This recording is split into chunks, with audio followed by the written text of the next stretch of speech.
सभी को नमस्कार। इस समय सारे बच्चे बोर्ड परीक्षा की तैयारी में लगे हुए हैं। सारे बच्चे जब परीक्षा हॉल में जाते हैं परीक्षा देने के लिए, तो उनके सामने एक बड़ा ज्वलंत प्रश्न सामने आता है। एक समस्या जैसी उत्पन्न हो जाती है कि हम एक अच्छा निबंध कैसे लिखें? कैसे हम एग्जामिनर के ऊपर अपना प्रभाव छोड़ पाएँ, जिससे कि वो हमें बहुत अच्छे से अच्छे अंक निबंध में प्रदान करे। देखो, हाई स्कूल के पेपर में 7 नंबर का निबंध आता है और इंटरमीडिएट के पेपर में 9 नंबर का निबंध आता है। वास्तव में निबंध अगर अच्छा आपके द्वारा लिखा जाता है, तो निश्चित ही आपकी कॉपी में बहुत अच्छे अंक प्रदान किए जाते हैं एग्जामिनर के द्वारा। लेकिन अब समस्या ये आती है कि हम निबंध को लिखें कैसे? विषय वस्तु के बारे में हमें ज्ञान तो बहुत है, हम जानते तो बहुत हैं, हमने पढ़ा तो उसके बारे में बहुत है, लेकिन विचारों को हम क्रमबद्ध तरीके से प्रस्तुत नहीं कर पाते हैं। हमें परीक्षा हाल में प्रायः यही समझ में नहीं आता है कि हम कहाँ पर से शुरुआत करें और कहाँ पर उसका समापन करें। निबंध वैसे विचारों की मौलिक अभिव्यक्ति है। वास्तव में निबंध कभी रटा नहीं जाता है। निबंध अपने विचारों को क्रमबद्ध तरीके से लिखा जाता है। तो आइए आज हम बात करते हैं कि आखिरकार हम अपने विचारों को क्रमबद्ध कैसे करें, हम अपने विचारों को अच्छे ढंग से प्रस्तुत कैसे करें, जिससे कि हमें अच्छे से अच्छे अंक प्राप्त हों। आज हम एक विषय को अपना एक उद्देश्य बनाते हैं। मान लो कि हम विज्ञान के ऊपर निबंध लिखना चाहते हैं। हाई स्कूल की परीक्षा में प्रायः ये निबंध पूछा जाता है और विज्ञान के विषय को लेकर के जो निबंध आता है वो कई शीर्षक से अलग अलग पूछा जाता है कि जैसे विज्ञान और मानव जीवन, विज्ञान से लाभ और हानियां, विज्ञान की उपयोगिता, विज्ञान का मानव जीवन में महत्व, विज्ञान वरदान या अभिशाप के रूप में। प्रायः ये जो विषय है ये बहुत ज्यादा पूछा जाने वाला विषय है। तो चलिए देखते हैं कि वरदान, विज्ञान या अभिशाप अगर हमारे परीक्षा में निबंध पूछा जाता है तो हम उसे कैसे लिखें। देखिए, अच्छा निबंध लिखने के लिए सबसे पहले आपको रूपरेखा बना लेनी चाहिए। रूपरेखा में क्या होता है कि हम उस निबंध को कितनी हेडिंग में लिखने जा रहे हैं, कितने अलग अलग हम उसको डिवाइड कर रहे हैं कहाँ कहाँ, तो वो सारी हेडिंग हम क्रमबद्ध तरीके से पहले रूपरेखा में प्रस्तुत कर देते हैं। सबसे पहली जो हेडिंग डालते हैं वो प्रस्तावना होती है। यहीं से निबंध की शुरुआत की जाती है। अब जैसे हमने यहाँ विज्ञान वरदान या अभिशाप जो विषय लिया है उसकी रूपरेखा हम बनाते हैं, तो सबसे पहले प्रस्तावना, दूसरे में विभिन्न क्षेत्रों में विज्ञान के चमत्कार। अब विज्ञान के चमत्कार किन किन क्षेत्रों में रहे हैं? वैसे तो विज्ञान का मानव जीवन में इतना महत्व है कि प्रत्येक पहलू को अगर हम देखें, प्रत्येक क्षेत्र में अगर हम देखें, तो बिना विज्ञान के आज कुछ हो ही नहीं रहा है। मनुष्य के जन्म से लेकर के मृत्यु तक जितने भी कार्य हैं उसके जीवन के, सब कुछ विज्ञान पर ही निर्भर है। मानव पूरी तरह से विज्ञान पर ही निर्भर है। एक क्षण के लिए भी वो विज्ञान से अलग हो ही नहीं सकता है, या विज्ञान से अलग होकर के उसका कार्य ही नहीं चलने वाला है।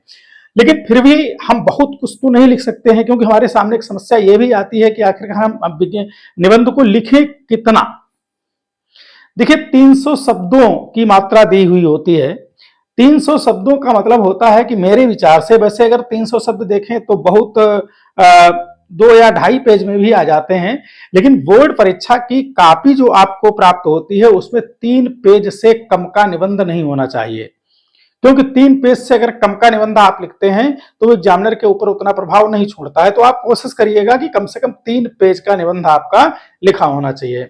तो विभिन्न क्षेत्रों में विज्ञान के चमत्कार हम दिखाएंगे, तो शिक्षा के क्षेत्र में, चिकित्सा के क्षेत्र में, यातायात एवं परिवहन के क्षेत्र में, कृषि क्षेत्र में, मनोरंजन के क्षेत्र में, दैनिक जीवन में। तो आगे चलते हैं। तो तीसरी हेडिंग हम डालेंगे कि विज्ञान अभिशाप के रूप में। यहां तक हमने देखा है कि विज्ञान वरदान के रूप में रहा है।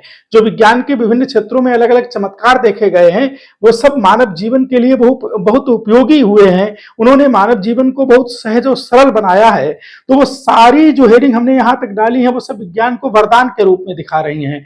लेकिन अब हम आगे बताएंगे कि विज्ञान अभिशाप के रूप में कैसे होता है, और सबसे अंत में उपसंहार हेडिंग डालते हैं। तो जहां प्रस्तावना से शुरू करते हैं और उपसंहार पर उसका समापन कर देते हैं। अब निबंध लिखने का एक और बढ़िया तरीका होता है कि जैसे प्रभावशाली अगर हम निबंध लिखते हैं तो एक हमारे पास हाइलाइटर भी होना चाहिए, जिससे हम विज्ञान के अंदर कोई अगर महत्वपूर्ण तथ्य लिख रहे हैं, कोई सन लिख रहे हैं, या कोई हम ऐसा कोटेशन लिख रहे हैं जिससे अच्छा प्रभाव पड़े निबंध पर, तो उसके लिए उसको हाईलाइट कर देना बहुत आवश्यक होता है। चलिए हम एक कोटेशन से शुरुआत करते हैं उसकी।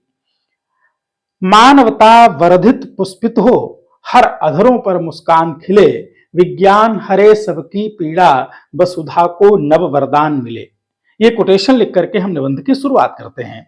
फिर शुरुआत कर देंगे वहीं से, जैसे हमने रूपरेखा में प्रस्तावना डाली, प्रस्तावना में हम बताएंगे कि विज्ञान आखिरकार है क्या। मतलब किसी भी विषय को लेकर के उसके प्रति जो विशेष प्रकार का ज्ञान है वही विज्ञान है। विज्ञान की मानव जीवन में बहुत उपयोगिता है। बिना विज्ञान के आज के समय में मानव जीवन संभव ही नहीं है। विज्ञान ने मनुष्य के जीवन को बहुत सहज बनाया है, सरल बनाया है, मनुष्य का जीवन सुखमय बनाया है। मनुष्य को आज वो सब कुछ विज्ञान ने दिया है जो उसकी अभिलाषाएं हैं। प्रकृति पर मनुष्य जो विजय प्राप्त करता जा रहा है वो सब विज्ञान की ही देन है। तो विज्ञान के बारे में पूरा सब समझाएंगे, विज्ञान विषय को समझाएंगे, वो प्रस्तावना में लिखेंगे। उसके बाद में जो दूसरी हेडिंग डालेंगे, विज्ञान विभिन्न क्षेत्रों में विज्ञान के चमत्कार। अब आइए शिक्षा के क्षेत्र में। सभी लोग जानते हैं कि किसी समय में हम लोग कलम और दावात से लिखते थे। आज जो विभिन्न तरह के पेन हमें प्राप्त हो रहे हैं, पुस्तकें जो प्राप्त हो रही हैं, किसी समय हस्तलिखित पुस्तकों का प्रचलन हुआ करता था, विभिन्न छापे खाने जो बने उनमें छपाई की मशीनें, और आज जो कंप्यूटर का युग है वो उससे उन पुरानी बातों से बहुत आगे पहुंच गया है। आज विज्ञान ने शिक्षा के क्षेत्र में ऐसी प्रगति की है। आज हम यहाँ बैठ करके न जाने कहाँ कहाँ के शिक्षकों से पढ़ सकते हैं, यूट्यूब के माध्यम से किसी भी लाइब्रेरी की पुस्तक को घर बैठे पढ़ सकते हैं, किसी भी विद्यालय के प्रोफेसर से, देश विदेश के प्रोफेसर से या अध्यापक से या प्राध्यापक से, कहीं किसी के द्वारा भी घर पर बैठ करके हम यूट्यूब के माध्यम से पढ़ सकते हैं। तो विज्ञान ने शिक्षा के क्षेत्र में बहुत सारी प्रगति लाई है। चिकित्सा के क्षेत्र में तमाम नई नई दवाइयों का आविष्कार हुआ है। सर्जिकल के क्षेत्र में अगर देखें तो ऑपरेशन में तमाम जो नई नई चीजें सामने आई हैं, या विभिन्न प्रकार की जांचें जो की जाती हैं लैब में, चाहे वो एक्सरे हो, चाहे अल्ट्रासाउंड हो, चाहे एमआरआई हो, तमाम ऐसी चीजें हैं जो पहले के जमाने में बीमारियों को लेकर के पता नहीं लगाया जा सकता था। आज उन मशीनों के माध्यम से बहुत सारी जानकारी प्राप्त हो जाती है। तमाम नई नई दवाएं आविष्कार की जा रही हैं। तमाम जो नए नए रोग पैदा हो रहे हैं उनको लेकर के तमाम अनुसंधान चलते रहते हैं, जिससे आज मानव का जीवन वास्तव में सुरक्षित हुआ है। तो चिकित्सा के क्षेत्र में भी विज्ञान बहुत आगे बढ़ रहा है। यातायात एवं परिवहन के क्षेत्र में, जहां प्राचीन काल में एक स्थान से दूसरे स्थान पर जाने के लिए केवल बैलगाड़ी, घोड़ा गाड़ी इत्यादि का प्रयोग होता था, आज ऐसे ऐसे हमारे पास यातायात के साधन हैं जहां कुछ ही समय में उस दूरी को तय किया जा सकता है। चाहे वो ट्रेन को लेकर को, ट्रेन में भी बहुत हाई स्पीड की ट्रेन आज हमारे सामने उपस्थित हैं, बस हैं, कार हैं, मोटरसाइकिल हैं। ये सब जो यातायात और परिवहन के साधनों की श्रीवृद्धि हुई है वो विज्ञान के कारण ही हुई है। और भी आने वाले समय में विज्ञान और ज्यादा प्रगति कर रहा है। आगे न जाने जिनके बारे में हम सोच नहीं सकते हैं, जिसके बारे में हम कल्पना नहीं कर सकते हैं, वो भी विज्ञान हमें आगे देने वाला है। यातायात एवं परिवहन के बाद में कृषि क्षेत्र में, कोई समय ऐसा हुआ करता था कि जहां किसान केवल कुदरत पर ही निर्भर रहा करता था। अगर प्रकृति ने वर्षा कर दी तो ठीक है, फसल पैदा हो गई, वो भी उसके पास उन्नत किस्म के बीज नहीं होते थे, कीटनाशक दवाइयां नहीं होती थी। आज किसान समृद्ध है। आज भारत में अन्न का भंडार है। वो क्यों? क्योंकि कृषि के क्षेत्र में इतनी क्रांति आई है। न जाने कितने उन्नतशील बीजों को बनाया गया है, कीटनाशक दवाइयों को बनाया गया है। कृषि क्षेत्र में देखें तो तमाम तरीके के जो साधन बने हैं, चाहे वो खेत की जुताई के, खुदाई के, मड़ाई के, आज फसल को खेत में ही काट करके सीधे किसान उसको वहीं से बाजार में ले जाता है। ऐसे ऐसे साधन उसके पास प्राप्त हैं। तो वो सब विज्ञान की क्रांति का ही परिणाम है। आगे चलते हैं मनोरंजन के क्षेत्र में। जहां पहले केवल ढोल तमाशे हुआ करते थे गांव में या शहरों में, आज रेडियो है, टीवी है, सिनेमा घर हैं। तो इन ये सब कैसे आए? ये सब विज्ञान के द्वारा, जो विज्ञान की खोज है, विज्ञान के आविष्कार हैं, उनके द्वारा जो मनुष्य ने मनोरंजन के साधन प्राप्त किए हैं, उसमें विज्ञान का बहुत बड़ा योगदान है। आगे दैनिक जीवन में हम सुबह से लेकर के शाम तक जितने भी काम करते हैं, चाहे वो हमारे घर में गैस सिलेंडर हो, स्टोव हो, चूल्हा हो, कुकर हो, या पंखा है, फ्रिज है, कूलर है, सब कुछ विज्ञान ही है। विज्ञान से अलग कुछ है ही नहीं। हमें गर्मी लगती है, हम एक स्विच ऑन करते हैं और पंखा चलता है, एसी ऑन करते हैं, चाहे गर्मी हो चाहे सर्दी हो, हमें बाहर के मौसम का कोई प्रतिभास होता ही नहीं है। तो वो सब दैनिक जीवन में एक प्रत्येक कार्य में विज्ञान हमें सहयोग प्रदान कर रहा है। तो विज्ञान के बारे में इतना लिखा जा सकता है, इतना लिखा जा सकता है कि जो आप कहते हैं कि 3 पेज, हम कहते हैं विज्ञान के बारे में तो 20 पेज लिखे जा सकते हैं। लेकिन चलिए, वहां पर आपके पास समय सीमा का बंधन होता है। हम पूरा समय केवल निबंध में ही नहीं दे सकते हैं, हमें पेपर में और भी बहुत कुछ देखना होता है। तो चलिए, इतना ही अगर हम उसको चमत्कार के रूप में देखें, तो फिर हम आगे विज्ञान अभिशाप के रूप में भी बताएंगे। अब जहां तक हमने देखा कि अभी तक विज्ञान के बारे में, कि विज्ञान ने मनुष्य के जीवन को सहज बनाया है, सरल बनाया है। अब विज्ञान एक अभिशाप कैसे है? आज तमाम जो उद्योगों का विकास हो रहा है, उद्योगों के विकास से समाज में जो प्रदूषण फैल रहा है, मनुष्य का जीवन नर्क जैसा होता चला जा रहा है। नदियां, जो प्रकृति ने हमें बहुत स्वच्छ जल की नदियां प्रदान की थी, आज हमने नदियों को नालों के रूप में परिवर्तित कर दिया है। जहां उद्योग धंधे बहुत ज्यादा हैं, उन शहरों में आप चले जाइए तो सांस लेने के लिए हमें शुद्ध वायु नहीं मिल रही है। जब सांस लेने के लिए हमें शुद्ध वायु नहीं मिलेगी, पीने के लिए शुद्ध जल नहीं मिलेगा, तमाम तरीके के नए नए रोगों का जन्म हो रहा है, रोग पैदा हो रहे हैं। वो सब क्या है? वो विज्ञान का ही अभिशाप है। या तमाम जो आज जहां कहना चाहिए कि सुरक्षा के क्षेत्र में विज्ञान ने तमाम हथियारों को बनाया है सुरक्षा के दृष्टिकोण से, वहीं उसका एक दूसरा पहलू भी है कि आज परमाणु बम जो दुनिया के लिए एक खतरा है। कहते हैं कि एटम बमों के ढेर पर बैठी है ये दुनिया, एक स्विच दबाते ही पूरी दुनिया भस्म हो सकती है, पूरी दुनिया राख के ढेर में तब्दील हो सकती है। उसका जन्म देने वाला कौन है? उसका मुख्य कारण क्या है? वो विज्ञान है।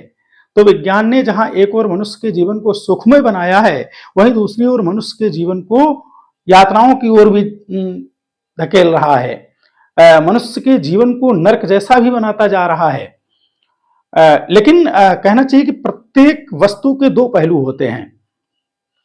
आगे जो हम उपसंहार में लिखेंगे, उपसंहार में यही लिखते हैं कि यद्यपि विज्ञान की हानियां भी हैं, लेकिन ये उसकी उपयोगिता पर निर्भर करता है कि हम विज्ञान को अगर अपने जीवन को सुखमय बनाने के लिए उसका प्रयोग करते हैं, तो वास्तव में मनुष्य का जीवन भविष्य में बहुत ही सहज हो जाएगा, सरल हो जाएगा।